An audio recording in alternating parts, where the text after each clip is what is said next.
Laker fan like somebody I know sitting across from me who got here very early this morning, I guess because he couldn't sleep after what he witnessed last night. Is that what happened?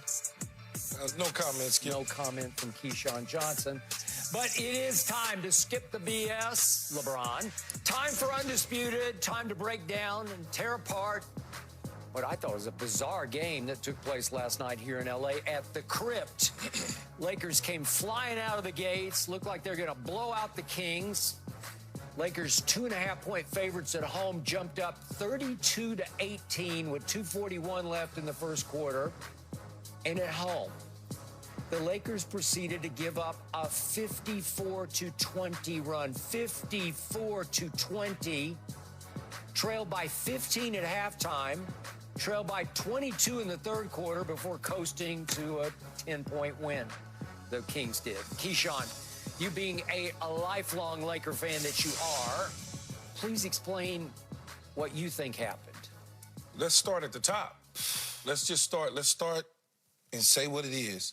Anthony Davis didn't show up to play, but they're big and Sabonis did. You know, that's where you start at. Not to mention what Fox was able to do and De'Aaron Fox was able to do to us. So he shot at 30, what did he shoot at? 32 times he put it in the air and he knocked down 19 of those shots. Yep. So when you look at the Sabonis situation with the triple-double, he cleaned the glass on us. He had a total of 20 rebounds. All right, defensively, he has 16 of those rebounds on the defensive end, so we were not able to even get the second shot opportunities. Now when you say you flip to AD, and look, this is what we talked about all year long. The Lakers are going to go as far as AD. LeBron going to be LeBron. This ain't about LeBron. LeBron did his work. He had 13 assists. He scored 30-plus points. I mean, he did He played pretty well. He played well. He did his job. But then everybody else has to chip in. We got nothing out of the bench. Rui played extremely well. He knocked down 20-plus points. So all of those things happening to you against this team that what has it been, 7 of the last 8, I think it is, that they've beaten the Lakers? 7 of the last 8 that they've beaten the Lakers prior to this game. You have no answers for them. You have no answers for De'Aaron Fox. As I said to you before, we talked about D'Angelo Russell. Up and down, up and down. Well, he was down yesterday. He was. He put it in the air 10 times. He only knocked down 3 shots. He didn't, for it to be our point guard, he really didn't give us any help from an assist standpoint. We already know what he is defensively. He's not a liability to the degree where he shouldn't be on the floor, but he didn't help at all. So when you start to break everything down, you know, I know people looking at, well, LeBron left. LeBron left, the game was over with. They was down by 14 points. His ankle was hurting. He made a decision. It's over. I'd rather just go in before something else seriously happens in this situation. Still sitting in the 10th spot. Got a nice stretch coming up. 8 games, the next 4. We got the Bucks and Timberwolves, the Kings again at Sacramento. Then we play the Golden State Warriors, who just smashed the Milwaukee Bucks last night. By 35. By 35. Then we got the Hawks, the Sixers, the Pacers, and then the Bucks again on the road.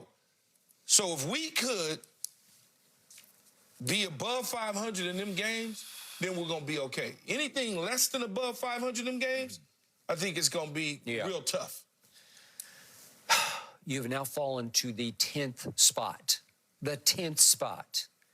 You are 34-30, so you're just keeping your head just above water, just above 500. Keyshawn, I've been doing this for a long time, and I don't know. I've been racking my brain this morning. I can't remember a team that I had more respect for that can be more wildly inconsistent than this team can be. And we hark back to LeBron's famous or infamous quote of a couple, 3 weeks ago. On any given night, we can beat any team in this league. On any given night, we can lose to any team in this league. I feel like the Lakers are the classic "are we there yet" team, because they keep saying, "Are we there yet? Did we do enough? Are we good? Now can the playoffs start?" No, not yet. Not yet. We still got a good ways to go. And even last night was a microcosm of, are we there yet? So they came out and they flexed for me, because the Kings have had their number, as we discussed yesterday. As you say, it had been 6 out of 7.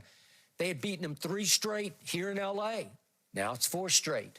But the 3 straight, at some point, as you well know from your playing days, finally your pride kicks in. You say, okay, that's enough of that. And I thought early on, silly me, I thought that's what we were witnessing. I thought LeBron and company just said, okay, that's enough of this. 32-18 late in the first quarter. And it was a tour de force of Laker basketball where everything was clicking the way we've seen it click against good teams before, such as the Thunder.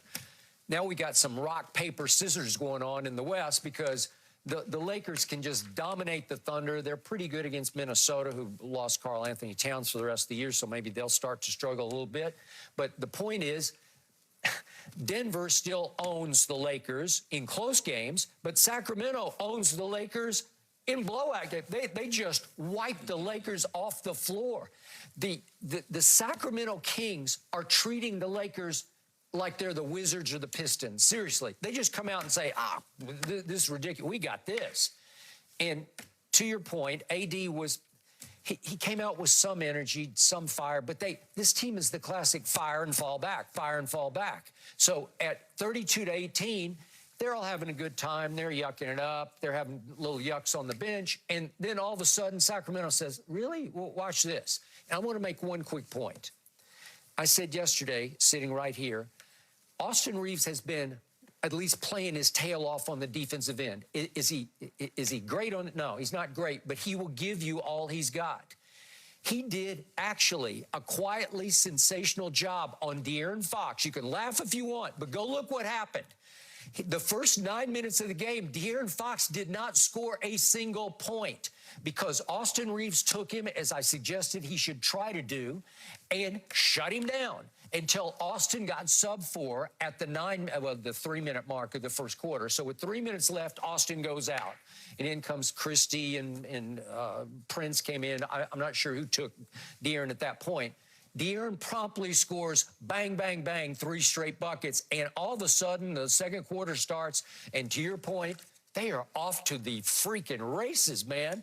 They are going to run the Lakers out of their building. The score, as you know, in the second quarter alone was 44-20. But I'm looking at these shooting numbers. It wasn't just De'Aaron Fox who does Malik Monk. Hey, my God, ex-Laker, you know, once upon a time, he was your guy. Yeah, he was, but even when he was our guy, he wasn't your guy. Okay, that's how many times have we said that? And then Davion Mitchell, who I loved at Baylor because he plays both ways. He plays hard defense, but he has got his stroke going, so he makes, in the second quarter, he makes all 3 of his threes.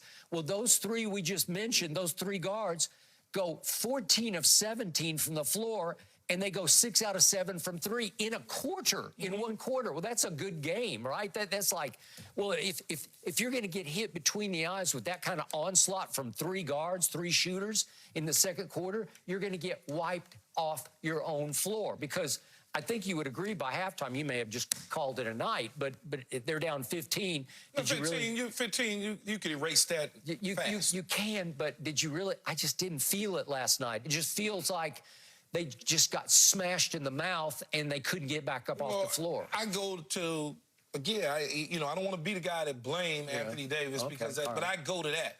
Because when my big is not crashing the boards the same I can't way, defend him. I the won't same way that their big is crashing boards, and we're not defending him, that I have an issue. I take issue with that. I'm not the coach. I don't know what they told him and rebounds or what to do and how the rotation should go. Austin Reeves at the beginning of the game, you say played well. De'Aaron Fox missed the shots or wasn't taking shots or whatever the case is. Then all of a sudden he subs out, 3-minute mark, he gets cooking. Now, quick point of order. When Austin came back in the game and tried to guard De'Aaron in the second quarter, he had no chance. Yes, I was going to say, Skip. Okay. It ain't 9 minutes. No. It's 4 quarters. It's 4 quarters, and I agree. But he was... you only have so much energy in your body. I understand. He was playing as hard as he could play. I get it. He started looking gassed. No, I get it because you're going up against a different type of athlete. You're going up against a different type, and you're going up against a lefty.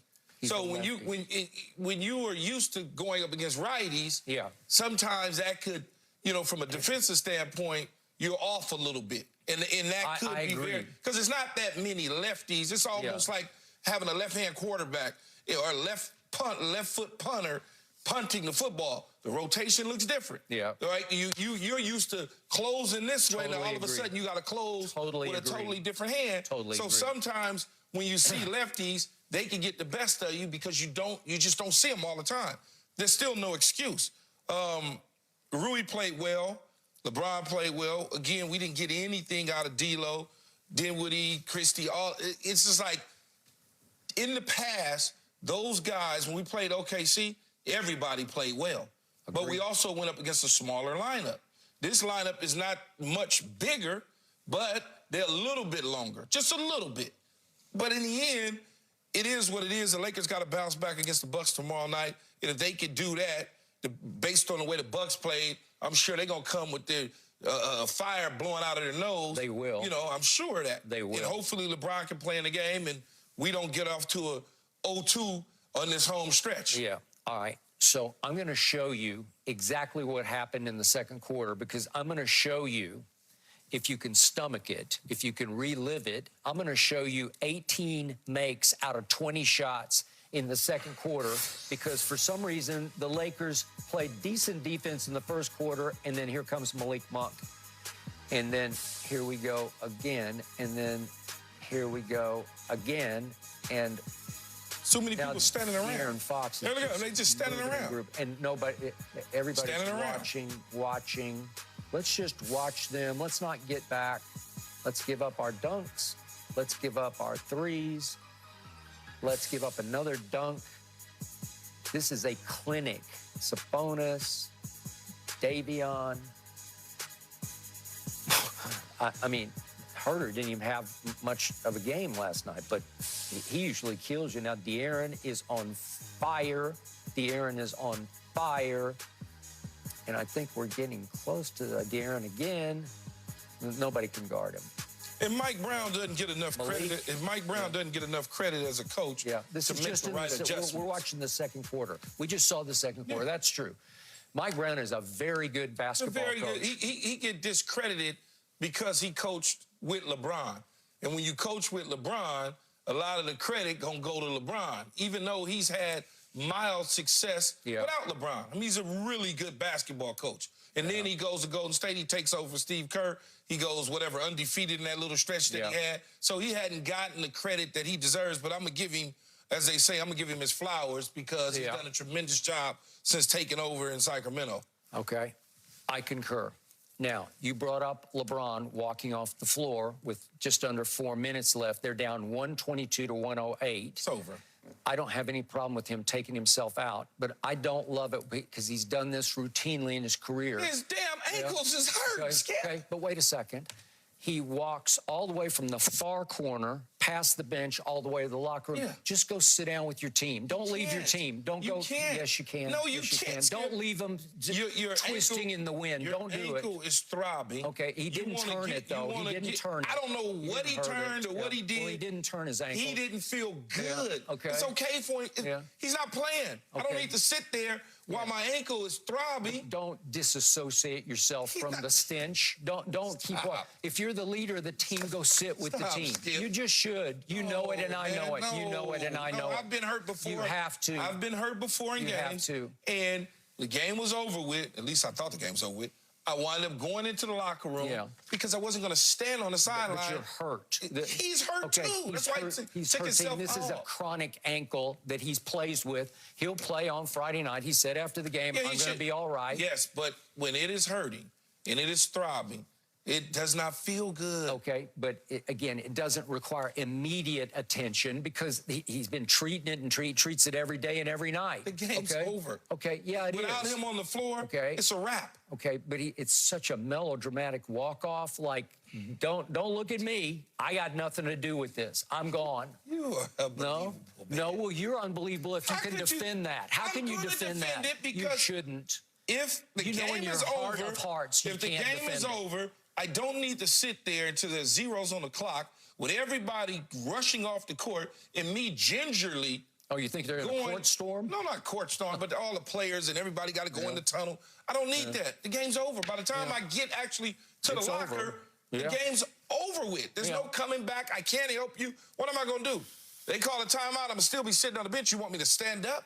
I mean, and clap? What? I don't understand. That's like, dry. Even if he do, he's damned if he do, damned if he don't with you. No, he wouldn't. Not with me, with anybody. If he sits and he has a piece of fruit on the bench, no. Oh, that's a problem. No. If he has some popcorn on the bench, oh, that's a problem. You know and I know. Just walk over and sit down and be with your teammates. Cannot. You're hurting. You all got destroyed. You all got destroyed. You think he's trying to separate himself. He's separating. Everybody's seen it. He scored. The dude scored 31 points, he did. man. He had 13 assists. That. Okay? Yeah. He shot the ball. He was 10 of 16. Why does he need? He doesn't need to prove anything. Like it's drama king stuff, where you're going to melodramatically walk off. Don't associate me with this. No, that's not. He's associated with it because he was on the floor for the majority of the game. He was. So we all know what was that his he played plus minus. I didn't even look. 3. Well, not bad. 3. Okay. -3. Yeah. He played 36 minutes. Yep. He played 36 minutes with a bum ankle. Like, I don't understand. He's been playing for weeks. He's been playing all year with all year long, last several years with a bum ankle. He has. It's that is true. Because he's older, 21 years, it's wear and tear. It's okay for him to go to the tunnel. It's fine. Okay, it's fine with you. I've called him on it for years, and I don't like it. I don't think his teammates love it either. I just don't think it. This is a unity thing. This is an all for one, one for all. And if you're the leader of the team, don't leave them twisting in the wind out there. Just don't do that. Skip, the game's over. Well, no, it's 122 to 108. I'd say the game is over. Well, if he ain't playing on the court, they don't have a chance. He's done this in playoff games where he just, with 4 or 5 minutes left, he just walks to the locker room. It's over. Yeah. You like that? Is that leadership? I have no problem with it. Man.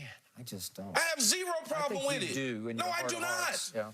No, I don't. Just because Michael Jordan didn't do that doesn't mean anything. He would never think about doing that. You stay to the bitter end. You stay with your guys, right? No. Yeah. Not when I'm hurt. If I need to go get attended to, I'm going and get my ice and get what I need to. The damn game is over with. Okay. All right. So where do you go from here? Have you lost faith? No. No.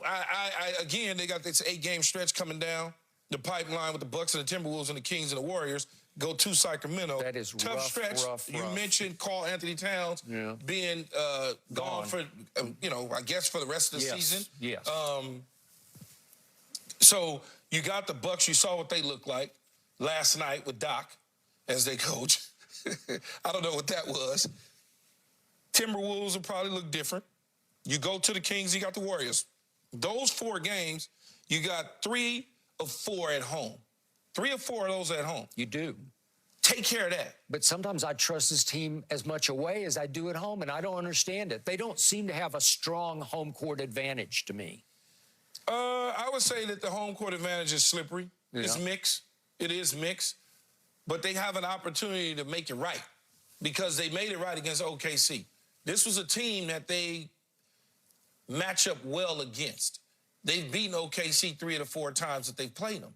Yeah. This team in Sacramento is a bad matchup for whatever reason. For whatever reason that it's maybe it's the coach, and Mike Brown knows how to coach against the Lakers and LeBron and AD because he's been in the conference for so long. But when I watched De'Aaron Fox against the Lakers, he just looks like he's invincible, and his body language is like, nobody can stop me. He loves to play the Lakers. Malik obviously loves to take it out on the Lakers.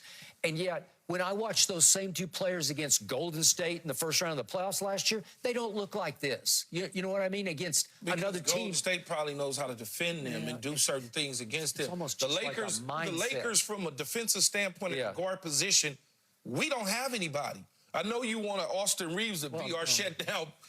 He's not shut down, but he's been playing pretty well. Yeah, playing pretty well against a talent like this is not going to be good enough, Skip. Yeah. Well, the other night, remember, he blocked Jordan Poole's shot when you were in trouble against the visiting Wizards. Remember that? Yeah, but again, you're talking about De'Aaron Fox up against a guy who is a hard try guy. He's got a lot of hustle. No, he's going, and eventually all of that energy. He's also sly and savvy. He knows how to get there. But listen, De'Aaron Fox, I don't care who would have guarded him last night. LeBron at age 22, as first-team all-defensive player. I'm not sure he could have stopped De'Aaron Fox last night. De'Aaron Fox was just. It was like, give me the ball and get out of the way. Or as somebody once said, give me the damn ball. He was right? He was 2 of 6 from 3. Yeah. That he didn't shoot that well. It's all creating. But over the course of the game, he dominated. But I attributed a lot of that to is the fact that he is a left-hander. Yeah. I am going to make that point that when you're not seeing people that often that shoot with the left hand, defensively, your angle sometimes can be I got it. But wrong. I looked this up before yesterday's show because they had beaten you 6 out of the last 7 times. He averaged 6 or 7. Now it's 7 of 8. 7 of 8. But over the 6 of 7, De'Aaron Fox had averaged 30 a game, 30 points. Well, that's like. But the Lakers also, again, they don't have a guard that can step up, and then you say, well, they can switch off on him and put somebody else on him. Now you're talking about putting somebody slower potentially on him. Maybe. Or you're talking about putting somebody that could potentially be a defensive guy. I think Jared Vanderbilt could bother him a little bit more, but he's taller and longer. But he's not there. Yeah, but I'm saying he's not there. But when you take certain guys off the court, they now become an offensive liability because most people that just play pure defense can't score. Yeah. There's not a lot of two-way guys. This is not Klay Thompson from 6 years ago on your team. You know, you got a guy, either he can shoot the ball and play a little hard hustle defense, or he can't shoot the ball and he plays defense. So now I'm missing scoring opportunities. So the Lakers have got to find that individual at the guard position if they plan on going a long distance that can do both. You know, the weird thing is I still can't write this team off. I can't just leave them in the dust. We're all right. And yet. Not yet. You know what? You're going to wind up in the 10th seed. You know, we'll be in the play-in potentially with. But if you're in the 10th seed, that means right now you would have to go to Golden State in a one or go home situation, right? You'd have to go play one game at Golden State to advance. So who could be potentially the Suns, Golden State, Dallas, the Lakers, Sacramento? Everybody's fighting in that group. But in the play-in though. Yeah. Those teams, that'll be interesting that Kevin Durant, Steph Curry, and LeBron James playing in the play-in. It's like the West is upside down. But the Lakers' body language is like, we cool. You know, we're in 10th because they're 5.5 games up on Utah to stay in the play-in. Do you see what I mean? There's no threat from behind to knock you out of the playoffs. They can't drop to 11. Unless they just collapse. I mean, it's still mathematically possible.